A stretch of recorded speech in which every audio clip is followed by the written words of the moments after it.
Et en parlant des opioïdes, il se trouve qu'en moyenne, 20 Canadiens meurent chaque jour de surdose, selon Santé Canada. Des professionnels aimeraient formuler quelques recommandations au fédéral à ce sujet et ils sont réunis au congrès annuel de la médecine d'urgence à Winnipeg. Mon collègue Adam Yadaoui et moi y avons rencontré aujourd'hui Dr Constance, une urgentologue venue d'Halifax. Dr Leblanc, bonjour. Good luck, merci. Alors, ici, à cette conférence, quel est l'objectif? Qu'est-ce qu'on vise exactement ici aujourd'hui? L'objectif de la conférence de l'Association des médecins d'urgence du Canada, c'est de fournir de l'éducation et des sessions académiques pour les urgentologues à travers le Canada, dans tous les sites urbains, ruraux, partout. Alors, quand on dit fournir de l'éducation pour des médecins au Canada, on comprend que l'une des premières urgences, c'est la crise des opioïdes.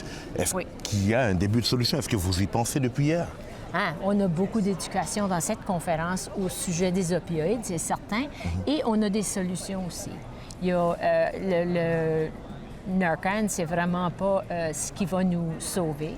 Ça sauve une vie tout de suite, mais il y a des programmes comme des programmes de Suboxone ou des programmes où on peut aider les gens à résoudre le problème de la base pour être capable de fonctionner après.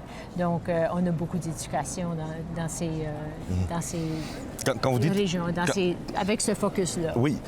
Quand vous dites éducation, je comprends que vous parlez de formation, normalement. Oui. Mais est-ce qu'au cours de cette conférence, vous avez par exemple des résolutions que vous allez adresser aux différents gouvernements? Les chiffres sont en train d'exploser à Vancouver, à Winnipeg.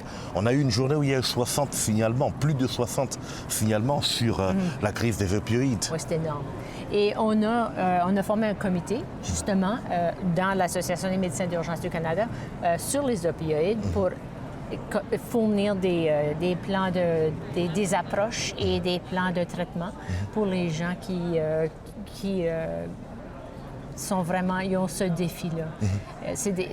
Puis on est capable de récupérer d'un problème d'opioïdes. C'est quelque chose qu'on peut... Quand vous parlez d'approche, est-ce que vous voulez dire dans des situations pas encore urgentes, dans la gestion de santé mentale, comment c'est structuré? Et la prévention, mais et dans les soins préhospitaliers, mais aussi à l'urgence, d'avoir une approche dans le moment où c'est une urgence, où des fois c'est une porte qui ouvre, que les gens sont intéressés d'avoir un traitement à ce moment-là. Donc, si on peut les enchaîner dans un traitement qui va leur être fourni sur quelques semaines, quelques mois ou même des années, pour s'assurer qu'ils vont récupérer. C'est l'important. Est-ce que vous avez l'impression que les gouvernements vous écoutent, Dr Leblanc? Parce que quand vous dites approche, vous parlez d'approche médicale. On sait que l'analoxone, ça ne suffit plus. Oui. Ça fait juste une prévention instantanée quand la personne a pris un surdosage. Donc, l'analoxone, c'est bon dans l'instant, mais pour le traitement à long terme, pour la prévention de ces incidents-là et pour la récupération globale du patient pour être capable de fonctionner dans la société et d'avoir une bonne vie, c'est vraiment plus long terme. Donc, être capable de les enchaîner dans ces traitements-là, c'est vraiment important. Et c'est quoi la prochaine étape alors? La prochaine étape pour nous, c'est d'avoir un comité, d'avoir des recommandations qui vont être pour pan-canadiens et d'approcher le gouvernement avec les ressources qui vont nous être nécessaires pour être capable d'actionner ces recommandations-là. À quoi cela est dû, à votre avis, Dr Leblanc? Quelle peut être la cause, quelles sont les causes de ces surdoses, crise d'opioïdes? On en parle depuis 3, 4, 5, 6 ans déjà. Je pense que c'est multifactoriel. Je pense qu'il y a beaucoup de gens qui, depuis le COVID, ils ont commencé avec des habitudes qui étaient un petit peu moins néfastes. Les gens se sont beaucoup ennuyés, il y avait beaucoup de peur, il y avait beaucoup de choses. Et une fois qu'on commence avec ça, c'est très difficile d'arrêter. Donc, on voit que ça augmente et il faut vraiment qu'on s'y prend, qu'on commence à prendre ça au sérieux. Puis, parce que le nombre de décès à cause des opioïdes au Canada est vraiment énorme. Hein.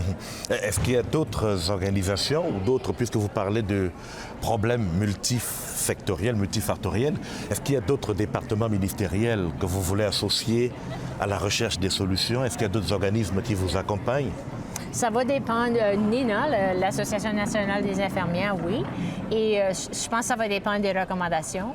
Puis on est bien comme connecté à la communauté pour être capable de s'associer avec différentes organisations selon ce que les recommandations vont dire.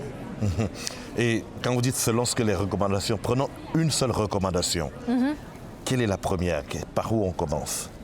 La première pour moi, ce serait que chaque patient qui vient à l'urgence avec un problème d'opioïdes, que c'est ça la raison de consultation, qu'on soit capable de leur offrir un programme de réhabilitation pour ce problème.